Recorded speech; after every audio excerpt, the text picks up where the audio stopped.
자, 중국이 한알령을 시작한 지 이제 8년 정도가 됐는데 아직까지도 중국이 우리 한국 문화에 대한 제한을 풀지 않고 있단 말이죠.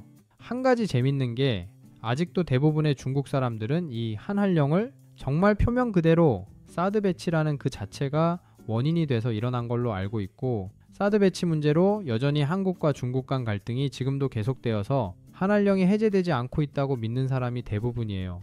물론 한알령을 한 진짜 이유에 대해서 알고 있는 중국의 지식인층도 있지만 시진핑 정권이 나타나고 이제 이 중국 문화의 우월성을 강조하는 분위기가 심해져가지고 아무래도 좀 지식인들이 솔직히 말하기 어려워졌죠. 근데 최근에 중국 온라인에 자기 얼굴을 당당하게 까고 중국 정부가 아직까지도 한알령을 풀지 않고 있는 이유를 밝힌 중국인이 있습니다. 이 사람은 강시형님이라는 닉네임으로 사업 이야기나 조언 영상을 올리는 분인데요. 과거 뉴욕 증권거래소에 상장된 징차이 그룹의 부사장을 지냈고 홍콩 증권거래소 상장 기업인 싱메이 컬처의 최고 운영 책임자로도 활동했다고 합니다.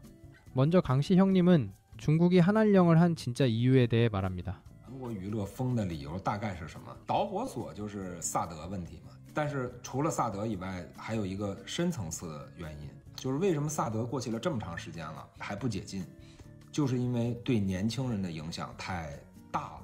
年轻人喜欢他的文化，就会喜欢他的国家，这个很好理解吧？比如说有很多年轻人喜欢看日本动漫，他就喜欢日本。当然，日本、美国、欧洲。 它的文化没有当初韩国在中国那么的火，韩流当初太火了，火到年轻人喜欢的偶像几乎全是韩国的，你是无法对抗的。就是说，你不能因为有人喜欢，你就把一个人的一个国家的文化给它禁掉，这是不合理的。但是前提是什么？前提是我们的文化必须能跟它对抗。你说喜欢汉服的多，喜欢和服的多，当然喜欢汉服的多，确实也有人在中国穿一和服在大街上走，但是毕竟那是少数，所以我们不怕，不惧怕有一些年轻人喜欢日本文化，喜欢欧美文化，但是当年的韩流太火了。 就没有我们本土偶像。韩国只要是一个男团、女团，只要是一个偶像，在我们这儿都火，我们一个也起不来。因为确实，人家说句实话，这个韩团的这个业务能力确实比我们强太多了，所以没办法，我们的市场就是哈韩。比如说对美国就没有那么强。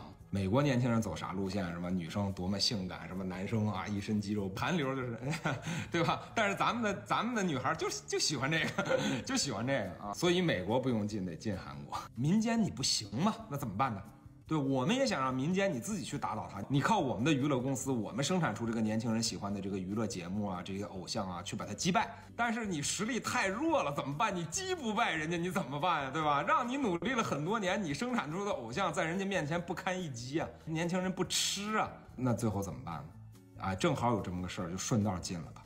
有的时候我们觉得这个事儿好像不，一个韩流，那个什么男团、女团，一个韩国偶像，那才多少钱？一个多大体量？一个什么一个 GDP， 对吧？我们现在每年还和韩国做生意呢，我们和中韩其实贸易额非常高的，对吧？那点娱乐九牛一毛，那算个屁呀！不一样，这就是上层战略问题，因为年轻人喜欢的文化会影响一代人或者影响几代人的思维。你看今年我们松绑了通信和银行啊。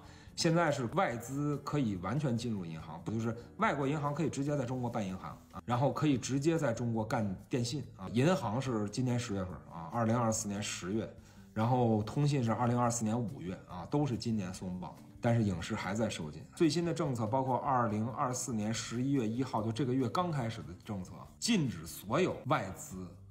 外国人参与影视公司，从政策上少有收紧的行业啊，绝大部分都在放松。但是呢，你放松的多了，外国的钱、外国的人、外国的文化进来多了以后，又不想过度影响我们自己，所以关于意识形态的行当就收紧。所以包括影视，可能包括书籍，包括新闻，包括媒体啊，这个肯定就要收紧。 여기서 끝이 아니고 또 강시영님은 한알령이 오히려 한류를 더 발전시켰다는 발언을 하기도 했습니다.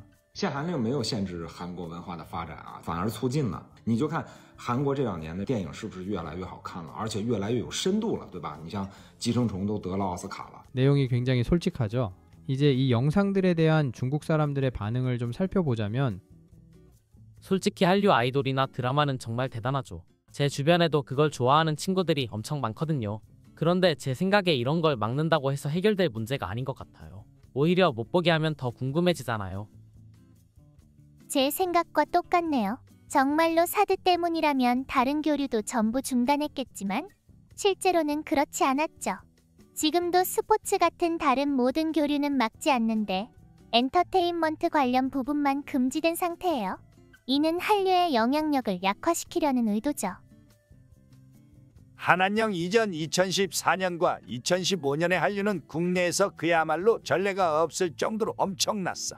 한국 연예인들이 줄줄이 중국에 와서 돈을 벌어갔고 드라마의 절반은 한국 연예인들이 출연했지. 당시 한국 연예인들의 인기는 국내 연예인들보다도 높았다니까.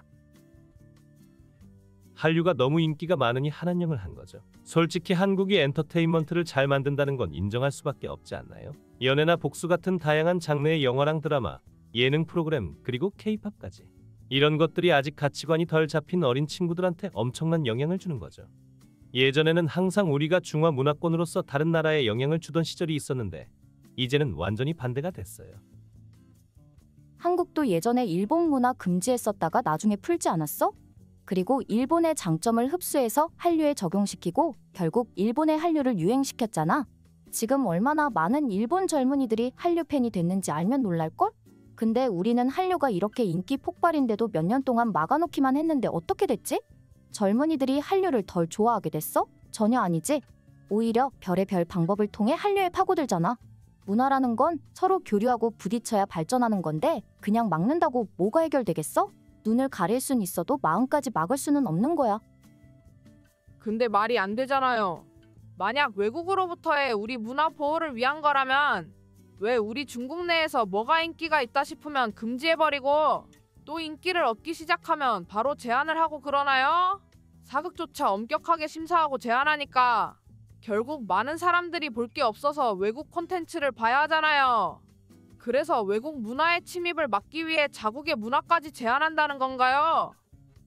자, 아무래도 민감한 부분이 있기 때문에 강씨 형님이 수위 조절을 해서 말을 했는데 중국 사람들도 강씨 형님의 말에 동의하고 또 중국 정부의 검열과 제한에 불만을 가지고 있다는 사실을 확인할 수 있죠. 마지막 중국 네티즌의 말처럼 그 최근에 외신에서 나온 중국 내 한류 설문조사를 한번 살펴보면 중국 지세대는 이전 세대보다 한국에 대한 관심이 더 높은 것으로 나타났어요. 한한령을 해도 중국 사람들의 그 한류에 대한 관심은 결코 줄어들지 않고 있다 이거죠. 여튼 새삼 이런 거 보면 중국 공산당도 체제 위협을 느낄 만큼 30년 만에 문화 강국이 된 한국이 참 대단하게 느껴집니다.